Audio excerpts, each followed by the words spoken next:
You're listening to the CyberWire Network, powered by N2K.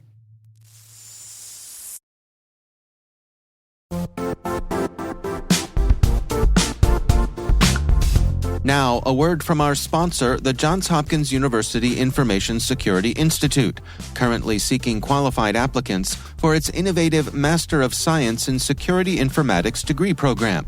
Study alongside world-class interdisciplinary experts and gain unparalleled educational, research, and professional experience in information security and assurance. Interested U.S. citizens should consider the National Science Foundation's CyberCore Scholarship for Service program, which covers tuition and a $6,000 annual professional development allowance, as well as providing a $37,000 additional annual stipend. Apply for the scholarship and the fall semester by March 1st. Learn more at cs.jhu.edu/MSSI.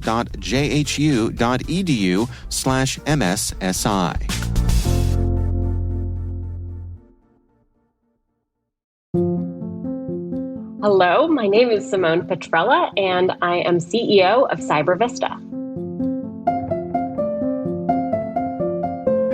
I was very into national parks, and I wanted to be a national park ranger, more specifically maybe a research scientist to study volcanoes. So I know there's not a lot of logical link to cybersecurity there, but I did discover that the fatality rate of volcanologists is quite high because you cannot study them without actually entering an erupting volcano. So turns out it's a scary field to go into.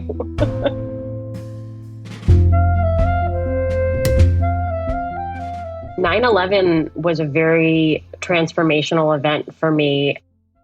I had gone to undergrad in Washington, D.C., thinking I would get involved in something in government or something in the policy realm. And I think also being in Washington, D.C. at the time actually really changed my focus and interest in international relations and specifically counterterrorism. But it was very much driven by, the war on terror and things that we were dealing with in the post 9/11 era. I got into the DoD, thought I would stay there, and I actually ended up leaving to stay within the industry. I went to work for a defense contractor ostensibly to do similar work to what I had been studying, trained, just with, a different color badge, if you will. And I distinctly remember I was in between contracts and I was fortunate enough to have a clearance, and I had a manager that said, "Hey, can you go help out on this contract? We have a small team that's supporting one of our clients doing intelligence support to computer network operations." And I had no idea what that meant. I had no concept of the subject matter or anything else, but I was like, sure, let's give it a try and see what happens. And I walked onto that team and it was very small. And I have a distinct memory of one day being asked by my manager, would you like to stay on and do this full time with this team and this mission? So I jumped head first. I said, great, let's give it a try. And I, in some ways, feel like I have been riding a wave ever since.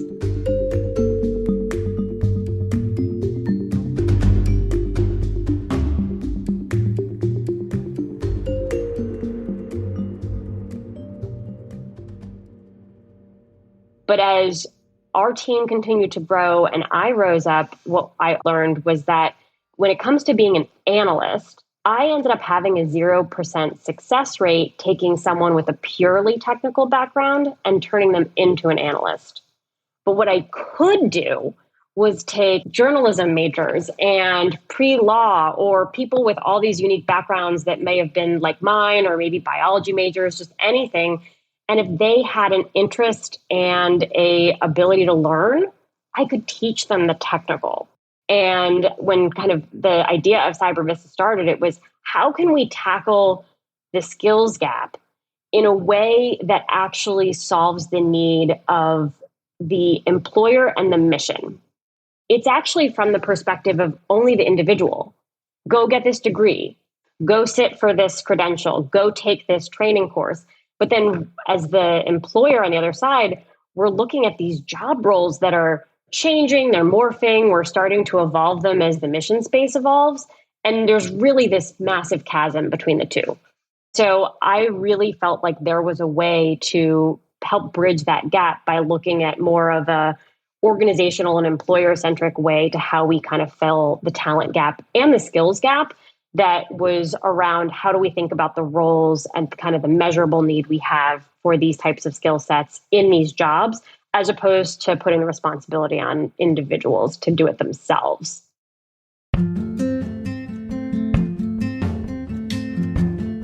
I've learned that every day is a new set of challenges when you are running a company. There's pretty much not a facet of the business that I don't have to touch on a day-to-day basis. My leadership style is around, it's impossible to build consensus, but you can gain buy-in. And so I think it's incredibly important as a leader that everyone has a say and input into every decision that we make as it pertains to where they are. And it's important for everyone to be heard. And I think co-opting people into the process is really important there as a leader.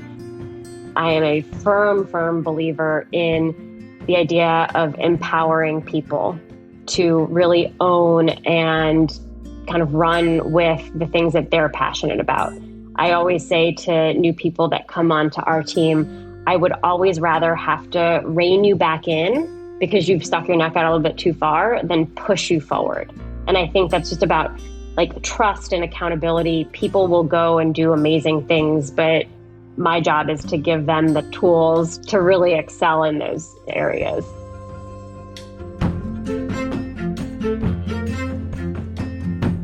The first thing I would say is to not be afraid to pursue and in some cases jump into something that's totally outside your comfort zone. There's the old adage to fake it until you make it, but it's true because it's not that you have to fake it. It's that if you are interested and passionate about it, you will get there. And the second thing I would say is to spend the time to start to form relationships and a network of people that you admire and respect and find interesting to engage with, regardless of the industry or the work that they're in, because you never know, A, what opportunities that will present over time, and B, it's amazing how much that diversity of what I consider to be informal mentors can provide perspective-wise as you think about those kind of next moves moving forward. At the end of the day, when they close the box, what do you want to be remembered for? I want to be remembered for having a, compassionate and big heart and having, even if just a small piece to play in someone's life experience. I think that in itself is rewarding.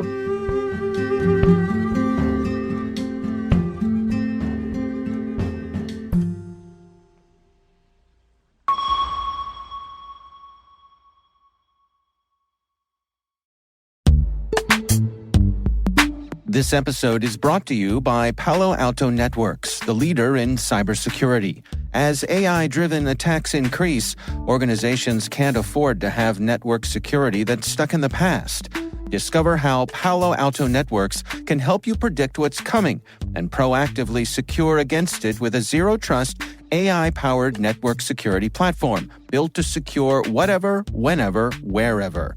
To learn more, visit paloaltonetworks.com/network security platform.